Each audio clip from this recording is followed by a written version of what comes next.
recognized. Well, my. You're right. You've been in the job 70 days, and you've caused this much ruckus. And believe it or not, that's why we passed a bill. If he wasn't consulted, it's because he was the inspiration of the bill.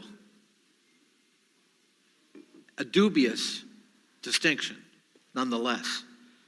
Mr. DeJoy, when did you take office? You were announced, I think, in May, but when did you actually take over the job as Postmaster General? What day? June 15th. June 15th. And you've seen this data. On or around that time is when we see a roughly 8% decline in service in the Postal Service, which most people would say correlates to the reorganization and operational efficiencies you undertook. Do you think that's a fair characterization? I think there's a lot of different issues going on within the country that impact mail delay, including the actions that we took with regard to transportation. I think the organizational change was made because of the poor.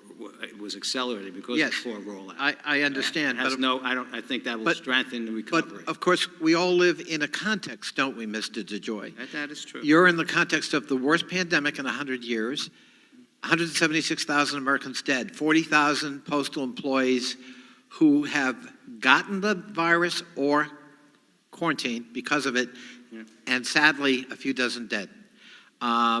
And we're on the eve of a massive shift to voting by mail. 76% of all Americans live in a state that can vote by mail. 70% of Americans want to vote by mail. 50 to 60% intend to vote by mail.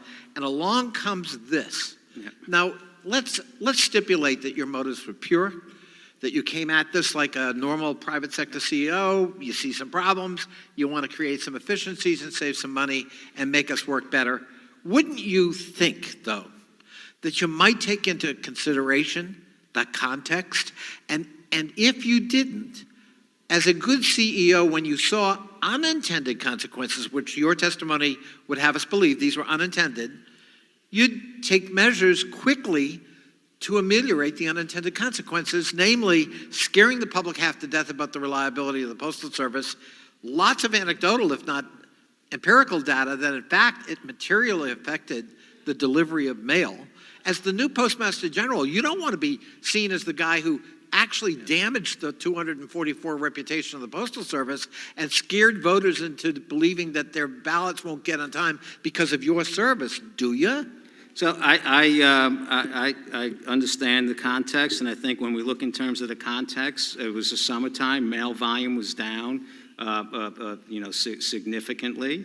So it was not we're getting ready for the peak season, and the election is 3 months away. It was a good time to start to try and roll this out. Again, the request was just run your trucks on time, put a plan to run your trucks on time. Okay. Okay. The impact. Let me just. The impact is probably about 10 for that, because if the mail gets processed and the truck leaves, that mail will move on the next truck or the next day. Right. So these long stories of 9 days and so forth, we're not impacted that. Forgive me. Those service levels, if we add 1 day. Forgive me for interrupting you, but we would be back. I have limited time. That's why I have to interrupt you. You made a statement before the Senate the other day to Senator Gary Peters. You've had no contact with the Trump campaign during your tenure. Is that correct? I've had no contact with the Trump campaign. I've spoken to the president. I've spoken to Steve Mnuchin. I've spoken to other people, but I've had no contact about the poll. I've not spoken to anybody about the Postal Service. Did you not tell the Board of Governors this month in August that in fact you had contact with the Trump campaign to ask them to stop their attacks on the Postal Service and voting by mail? I have put word around to different people to plead that this is not helpful to. So you did have contact with the Trump campaign for a good purpose. But you did. I'm trying to think of where the Trump. When you say the Trump campaign, I've not spoken to Trump campaign leadership in that regard. I've spoken to people that that are friends of mine that were associated with the campaign, yes. One of whom was Steve Mnuchin. Steve Mnuchin's Secretary of Treasury. I know. Yeah, I never spoke to Steve about telling the president to not do something. Thank you, Mr. DeJoy. The gentleman's time has expired, but you may answer his question. Okay.